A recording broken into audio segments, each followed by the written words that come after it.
আসসালামু আলাইকুম, আমন্ত্রণ জানাচ্ছি আজকে এপিসোডটি দেখার জন্য। আশা করছি কাছে দূরে সবাই অনেক বেশি ভালো আছেন। বাজারে আম থাকতে থাকতেই এই মজাদার ডেজার্টটি তৈরি করে নিতে পারেন। আম দিয়ে মালাই টোস্ট তৈরি করব দুই রকমভাবে, দুইটাই অনেক বেশি টেস্টি হয়।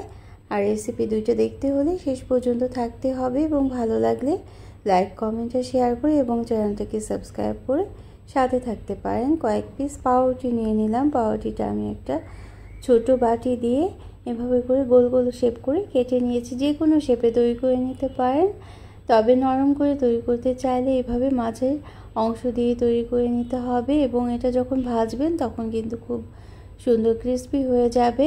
তো যে কোনো কুকি কাটার দিয়েও কিন্তু তৈরি করে নিতে পারেন, কিংবা স্টিলের অন্যান্য গ্লাস অথবা বাটি দিয়েও তৈরি করে নেওয়া যেতে পারে। আর এভাবে করে কেটে নিতে হবে।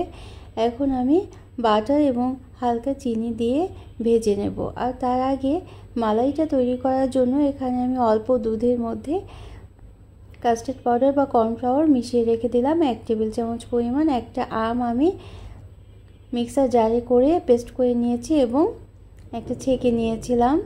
আর এখানে 2 কাপ পরিমাণ দুধ নিয়ে নিলাম, জাল করা দুধ, ঘন করে জাল করে নিয়েছিলাম দুধটাকে।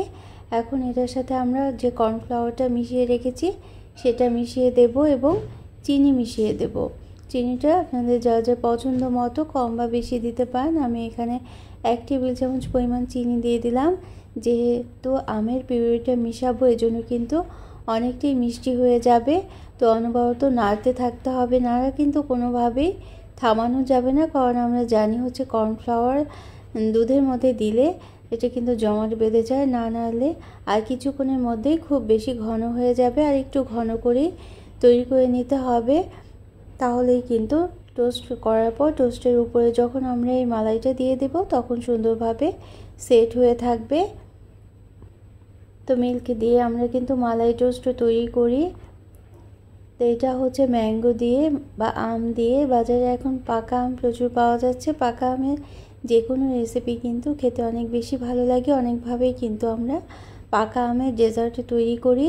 তো ঘন করে নামিয়ে নিতে হবে। আর বেশি ঘন হলে কিন্তু আরও অনেক ঘন হয়ে যাবে, এজন্য একটু পাতলা থাকতে নামিয়ে নিতে হবে, কারণ এর সাথে আমরা আবার আমের পিউরিটা মিশিয়ে নেব। তবে অবশ্যই কিন্তু ঘন করেই মিশিয়ে নিতে হবে।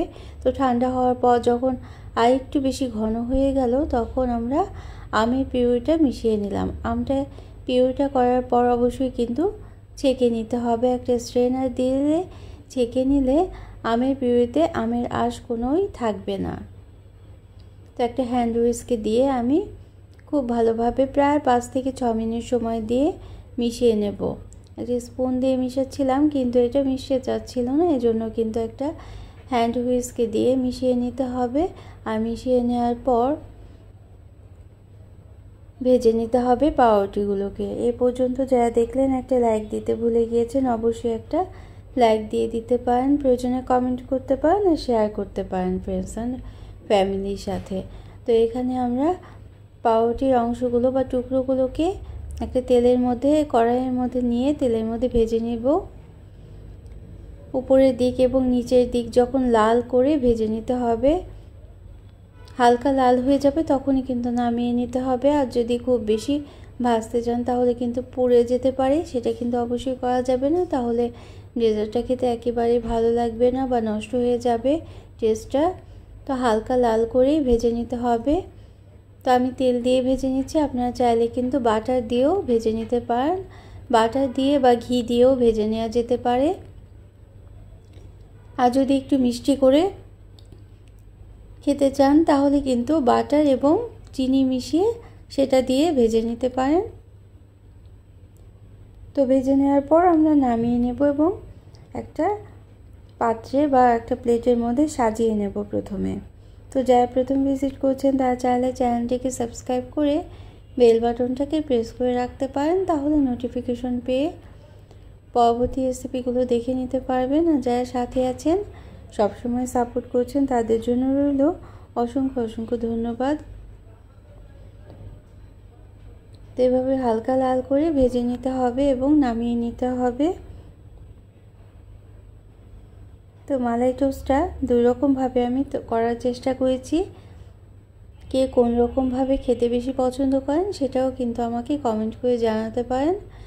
তো প্রতিটা পাউরুটি পিস এভাবে করে নামিয়ে নেওয়ার পর পরিবেশন করার পর আমি যে পিউরিটা তৈরি করে নিয়েছিলাম, মালাই তৈরি করে নিয়েছিলাম আম দিয়ে, সেটা উপরে দিয়ে দিতে হবে। দেখলেন তো একটু ঘন করেই কিন্তু মালাইটা তৈরি করে নিতে হবে, আর তা না হলে কিন্তু চারদিকে ছড়িয়ে পড়তে পারে। এটা কিন্তু খুব বেশি ক্রিস্পি হবে।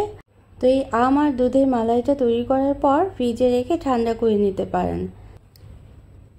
পাউরুটিটা ভেজে নেওয়ার পর খাওয়ার ঠিক আগ মুহূর্তেই বা পরিবেশন করার আগ মুহূর্তেই মালাইটা উপরে ছড়িয়ে দিয়ে তারপর পরিবেশন করতে পারেন। তাহলে কিন্তু পাউরুটির যে ক্রিস্পি ভাবটা সেটা কিন্তু খুব সুন্দরভাবে থেকে যাবে এবং খেতে অনেক বেশি সুস্বাদু হবে। তো এই মালাই টোস্টটা আমি দুই রকমভাবে তৈরি করেছি, একটা এরকমভাবে এবং আরেকটা খুব নরম করে তৈরি করে নেব। এটাও কিন্তু খেতে অনেক মজাদার।